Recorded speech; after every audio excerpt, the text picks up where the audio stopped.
Hello दोस्तों, स्वागत है आपका अपने यूट्यूब चैनल ऑनलाइन अड्डा फॉर स्टूडेंट न्यूज़ पे। दोस्तों अभी यहाँ पे रेलवे ग्रुप डी का दोस्तों 18 अगस्त की दोस्तों फर्स्ट शिफ्ट यहाँ पे समाप्त हो गई। ठीक है, कौन कौन से क्वेश्चन आए बस पूरा वीडियो को आप लोग ध्यान से देखिएगा। यहाँ पे मैंने जीके, रीजनिंग, साइंस, मैथ सभी क्वेश्चन यहाँ पे लिए हैं। और इम्पॉर्टेंट बात दोस्तों आप लोगों के लिए बता दे रहे हैं, जिनका भी आगे शिफ्ट है उनके लिए इंपॉर्टेंट बात है, यहाँ जो क्वेश्चन है वो आपको डिटेल में भी मिलेंगे। और दोस्तों यहाँ से काफ़ी क्वेश्चन रिपीट होंगे, किस टॉपिक से कहाँ से क्वेश्चन बन के आ रहा है, बस पूरा वीडियो को ध्यान से देखिएगा। इस चैनल पर आपको सबसे पहले शिफ्ट कराई जाएंगी रेलवे ग्रुप डी की, तो बस चैनल को सब्सक्राइब और वीडियो को लाइक कर लीजिएगा। चलो स्टार्ट करते हैं। पहला प्रश्न दिया गया, किस वृक्ष के नीचे रानी माया देवी ने गौतम बुद्ध को जन्म दिया था?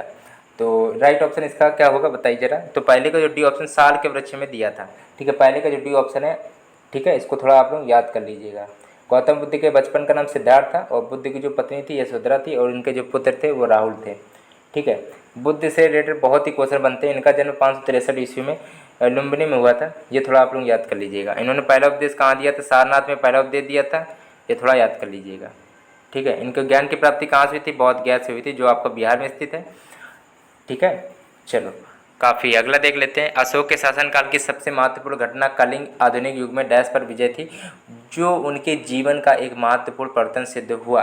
तो दूसरे का बी ऑप्शन है, उड़ीसा पर विजय हुई थी। ठीक है, ये आप लोग गलत मत करिएगा, उड़ीसा ही सही था।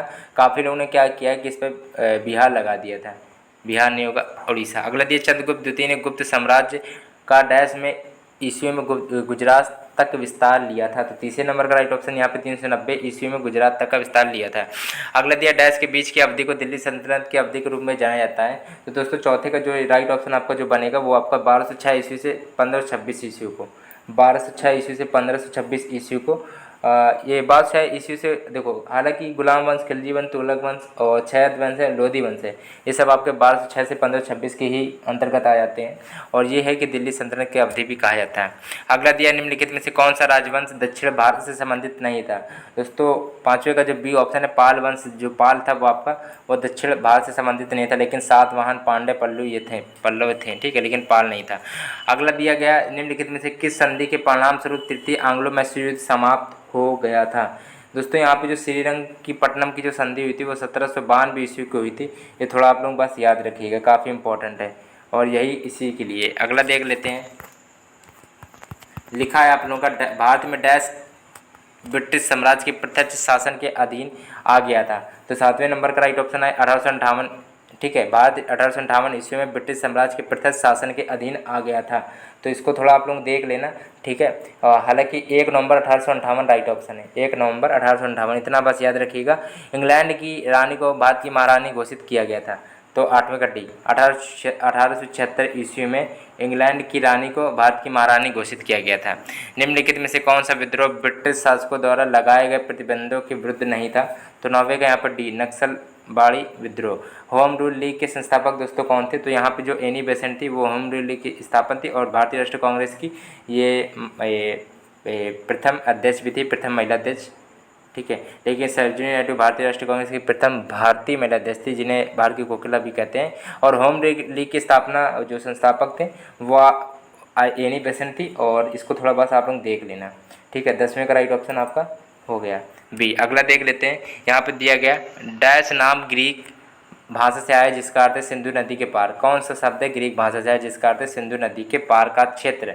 तो दोस्तों यहाँ पे 11 का जो इंडिया। ठीक है, अगला देखते, काफ़ी लोगों ने इसको सही भी किया था, मैंने पहले ही आपको बता दिया था, इस क्वेश्चन को पहले ही पढ़ाया रखा है। भारत के उत्तर में 3 पर्वतीय क्षेत्रों का 10वीं भाग बाहरी हिमालय है, जिसे, तो 12वें का बी हो जाएगा शिवालिक रेंज। अगला दिया गया, हिमाचल प्रदेश की दूसरी राजधानी क्या है? तो यहाँ पे हो जाएगा धर्मशाला। अगला दिया गया यहाँ पे 14 नंबर प्रश्न दिया गया। अब दोस्तों यहाँ पे बात कर लेते हैं जीके रीजनिंग के कैसे प्रश्न आए थे। रीजनिंग के दोस्तों आप लोगों को ब्लड रिलेशन से काफ़ी क्वेश्चन बन के आ रहे हैं, नंबर सीरीज से आपके क्वेश्चन बन के आ रहे हैं, अल्फाबेट से क्वेश्चन आ रहे हैं, डायरेक्शन से दोस्तों काफ़ी क्वेश्चन आ रहे हैं, और ट्राइंगल कितने हैं वो सब ज्ञात करने वाले क्वेश्चन आ रहे हैं। अब दोस्तों बात कर, देखो रीजनिंग में मॉडरेट लेवल के क्वेश्चन आ रहे हैं, वो टॉपिक वाइज क्वेश्चन आ रहे हैं, पर टॉपिक वाइज आप लोग रीजनिंग में 1-1 नंबर के सभी टॉपिक वाइज क्वेश्चन आ रहे हैं, सभी से 1-1 नंबर के टॉपिक वाइज। तो बस देख लीजिएगा 25 क्वेश्चन आने रीजनिंग में। अब बात कर लेते हैं यहाँ पे मैथ के दोस्तों कैलकुलेटिव क्वेश्चन आ रहे हैं तो थोड़ा आप लोगों को टाइम टेकिंग लगेगा, तो लेकिन आपको जल्दी जल्दी प्रैक्टिस करनी पड़ेगी। और दोस्तों साइंस जितना भी टाइम बच रहा है उस पर साइंस में अभी पकड़ बना लीजिए। साइंस के जो क्वेश्चन अब काफ़ी घुमावदार आ रहे हैं, बड़े अलग टाइप के, जिसमें आप लोग अंधी भी मारोगे मुझे पता है, लेकिन आप लोग तैयारी बस कर लीजिएगा, नहीं तो आपको नुकसान हो जाएगा। ठीक है, जितना भी जिसको भी टाइम मिला बस साइंस पे पकड़ बना लीजिएगा। और इस चैनल पर आपको सबसे पहले शिफ्ट कराई जाएगी, तो बस सभी लोग बस वीडियो को जितना ज़्यादा हो लाइक और शेयर कर दीजिएगा और चैनल सब्सक्राइब प्लीज़ कर दीजिएगा। लिखा है जापान की सहायता से निर्मित पैथन जैकवाड़ी जल विद्युत परियोजना किस नदी पर है? तो 14 नंबर का राइट ऑप्शन आपका बनेगा यहाँ पे गोदावरी। दक्षिण भारत की सबसे लंबी नदी गोदावरी है।